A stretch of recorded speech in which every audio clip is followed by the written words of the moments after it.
ឥឡូវខ្ញុំកំពុងតែនៅខាងក្រៅជាមួយនឹង Galaxy S25 Ultra ហើយវីដេអូនេះខ្ញុំនឹងធ្វើការតេស្តជាមួយនឹង log វីដេអូនៅលើ S25 Ultra តោះឥឡូវយើងទៅមើលទាំងអស់គ្នាអូខេដើម្បីថត log វីដេអូគឺយើងចូលទៅកាន់កាមេរ៉ាមកហើយយើងយកជាមួយនឹងពាក្យ more អូខេបន្ទាប់មកយើងយកពាក្យ Pro Video នេះមកអូខេអញ្ចឹងខ្ញុំចូលមកដល់គឺវាបើក log ឲ្យជាការស្រេចបើមិនទាន់បើកទេយើងចុចបើកមកហើយ log វីដេអូនេះគឺយើងអាចថតបានដល់ទៅ120 fps មានចាប់ពី24 fps ដល់120ហើយយើងក៏អាចថតវាដល់កម្រិត 8K ផងដែរប៉ុន្តែ 8K យើងអាចថតបានត្រឹមតែ30 fps ទេ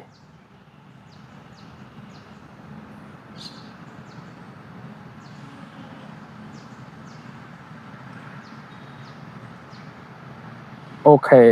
តែប៉ុណ្្នឹងគឺយើងថតបានហើយខ្ញុំអត់មានសេរីមានអីទេគឺខ្ញុំថតយកតែម្ដង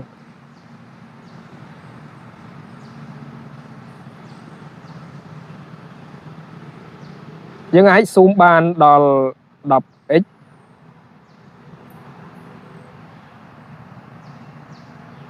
អូខេវា smooth ល្អមែនទែនហើយសម្រាប់អ្នកដែលចូលចិត្តក្នុងការកែពណ៌កែ color អីហ្នឹងគឺត្រូវហើយជាមួយនឹង log វីដេអូនេះ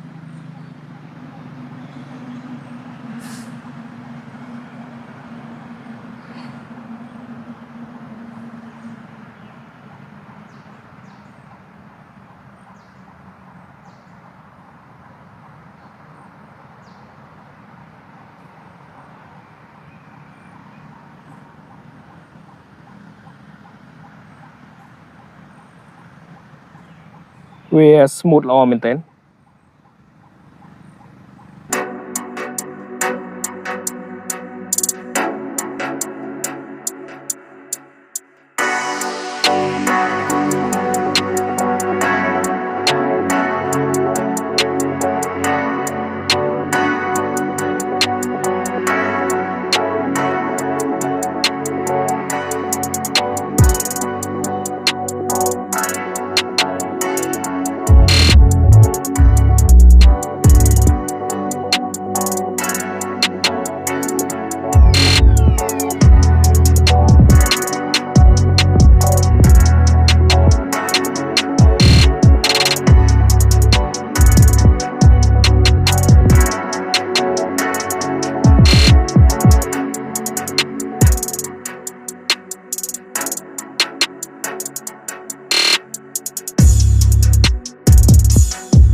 ហើយ log វីដេអូនេះគឺយើងអាចថតបានជាមួយនឹង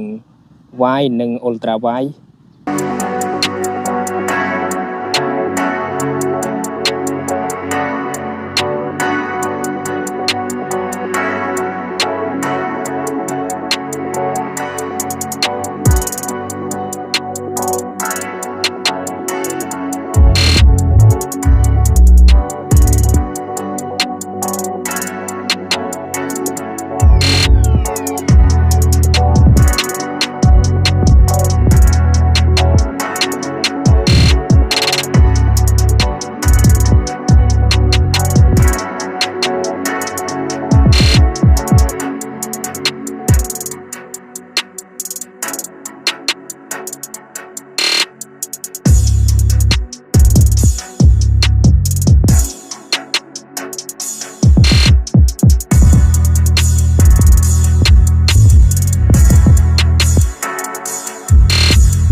បន្ទាប់ពីយើងថតហើយវាក៏មាន correct color ឲ្យយើងដែរ